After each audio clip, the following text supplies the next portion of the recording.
had a dream, which was not all a dream.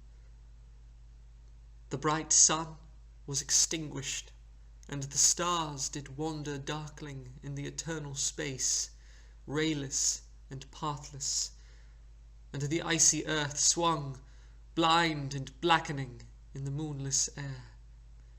Morn came and went and came, and brought no day, and men forgot their passions in the dread of this their desolation, and all hearts were chilled into a selfish prayer for light, and they did live by watchfires, and the thrones, the palaces of crowned kings, the huts, the habitations of all things which dwell were burnt for beacons, and men did gather round their blazing homes to look once more into each other's face.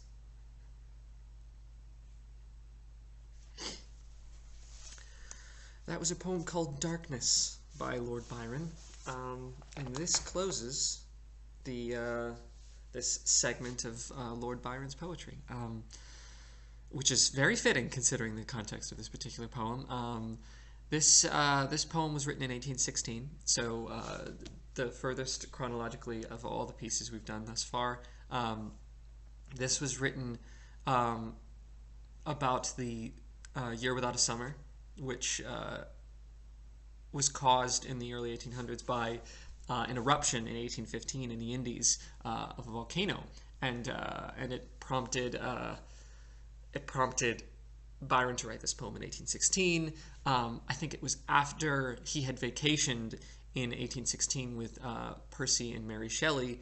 They were confined to stay indoors. They were forced to stay indoors because there was no sunlight, and that prompted them to start a competition, which is what prompted Mary Shelley to write Frankenstein. It was who could write the best ghost story, and Mary Shelley won handily. But then later in the year, Byron wrote this poem, which is chilling, to say the least. It's what I really enjoyed this poem. It's the first few lines actually. I struggled about which excerpt to do from this because this is the beginning. The first 6 lines of this are just gorgeous. Perhaps the most beautiful lines I've read of Lord Byron.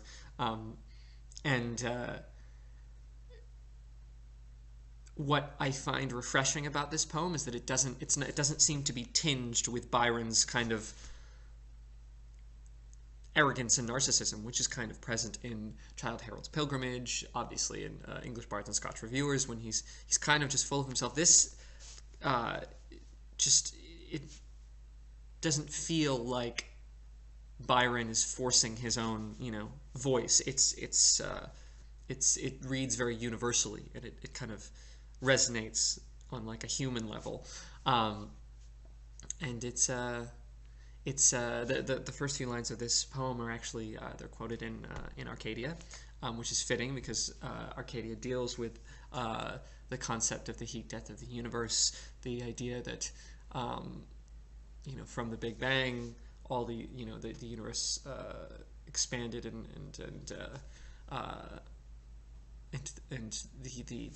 the energy of the universe is heading towards room temperature, where our sun is going to die out eventually. All suns are eventually going to lose their energy and die out, and we're going to end up cold and still, and the imagery is really, really haunting to think about, and it's relevant in a lot of levels and ways, right? This is very reminiscent of a nuclear winter type, apocalyptic imagery with cold and darkness and the sky being blackened out. And I can only imagine what it must have felt like in 1816 to have, no daylight. I mean, there are parts of the world that I think experience that due to their, latitude and it's my understanding that in Alaska you have, pretty much just darkness during parts of the year, and then on the flip side you also have just no darkness during parts of the year, and that is at its level. I think just instinctually disorienting to a human being to not have that normal day-night cycle.